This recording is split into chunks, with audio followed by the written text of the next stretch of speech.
Hello, scholars, and welcome to Week 7 of POL 452 Organizational Theory and Design.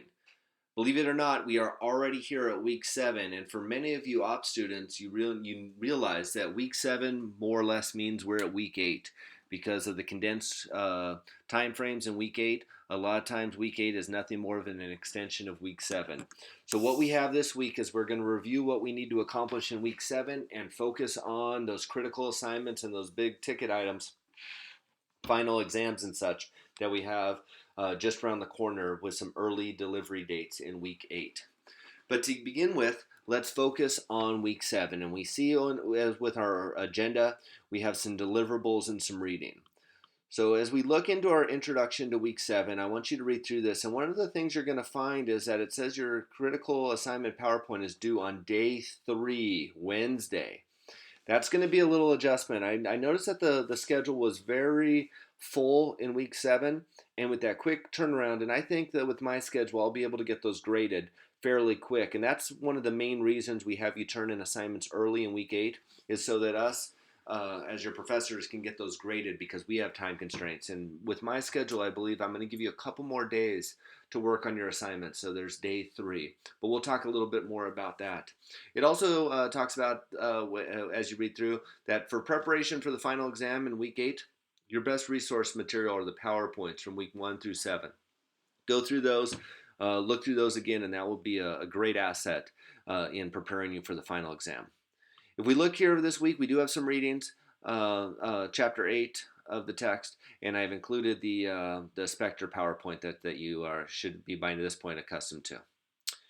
Here we go. We have a written assignment this week, and this written assignment, it's a little bit dated, and it is a video speech made by Carly Fiorino on the dynamics of change and fear. Many of you remember or are familiar with her name maybe as a presidential candidate, not so much as the president of Hewlett-Packard. But through this presentation, it's a little bit dated, but it talks about her time at Hewlett-Packard. Now, this week is incredibly filled with assignments. And with your critical assignment due so early in next week, because for so many of you have done so well in this class and have been on top of your assignments, what I would like for you to do this week is I want you to watch that video, and then all you need to do in this comment section is just write, I viewed the video, and hit submit. I do not need a 2-page essay on it. I'm going to reduce that workload a little bit for you this week so that you can focus on those critical assignments and those big ticket items that you have in week 8. But I still want you to watch this video. So watch this video, and in nothing more in the comments section, just put reviewed video, watch video, and hit submit, and you'll get the full 50 points of credit on that. So hopefully that will help you out this week by still being able to be presented with the information, the one less 2-page essay that you need to accomplish. So hopefully you guys are watching these videos. This is going to be a little experiment on my part to see if you actually watch these videos, because if you watch this video, then you know that you do not need to do the 2-page essay. So just go through that, watch that video, and hopefully you'll like it. Even though it's a little dated, I think you'll enjoy it, especially from the perspective of knowing where she is now and to where she was then. The next thing we have is our case study 3. It's based upon, I really enjoy the case study, so I wanted to include that this week. It's out of the Spectre text, page 193. Going green at an oil company, and there's some case study questions. So once again, there's those questions. Read those questions and answer them, and that will be our journal or our case study assignment this week. So fairly straightforward once again, with the Sunday due date and a 50 points possible there. Our next deliverable is based upon our video that we have here of Andrew Dyer of the Boston Consulting Group.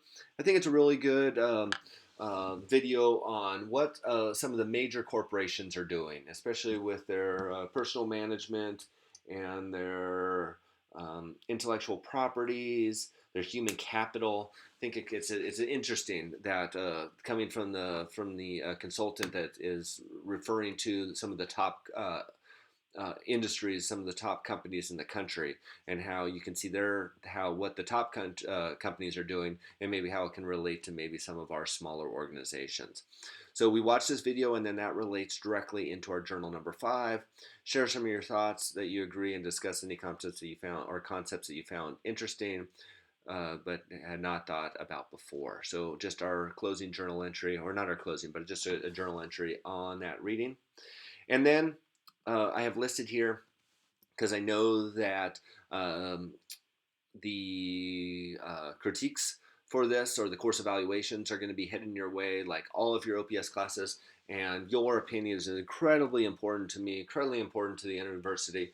So I will give you 5 extra credit points for if you submit those. And once again, I know that for a lot of us it's real easy just to click a couple boxes and keep those comment sections blank, but anything that you can add, I definitely would appreciate. I've taught this course a few times now, or several times now, and every time I learn a little bit from it. And the most important way for us in online education to get any feedback from our students is through these sorts of evaluations. So any comments would be very much appreciated. The university very much appreciates them, and I'll give you some extra credit for your participation. So that's what we have here in week 7. So let me change gears real fast, and I'm going to go into week 8, just so that we're on the same page here in week 8. So that if we look here, we have our submit theory and design project. And remember, that's now due on day 3, And we have a discussion board that's due on day 3, and we have a final exam that's due on day 4. So Wednesday, and Thursday of week 8. So those are going to be some dates that are going to creep in. I will send you a reminder alert or announcement for this, so that we're all on the same page of the change. But understand that these days here come up very quick for many of us that have busy schedules. So I just want you to anticipate that and understand that and not be surprised by that. And remember, once again, if you look at the syllabus and the late work of policy, there's no late work accepted on these critical assignments and these week 8 assignments, just because of there's some very quick turnarounds that I need to get all this stuff graded and get it forward for the closeout of these courses so that you can all move on to your next. So that is week 7 and week 8. Any questions, concerns, comments, by all means get those to me as soon as possible. There's nothing that we can't work around. And I just can't praise you enough how well this class has been flowing, the quality of work that you have been submitting. I appreciate that, and it has been a standout. So I hope that continues, and I don't expect why it wouldn't into our week 7 and week 8. I really look forward to all of your critical assignments, especially hearing those narrated PowerPoints. If you have any questions on any of the concepts in week 7 or week 8, email me as quick as possible, and we'll get those taken care of. I'll be praying for you. I hope that you all have a very blessed week, and let's just call that bye for now. I'll talk to you soon.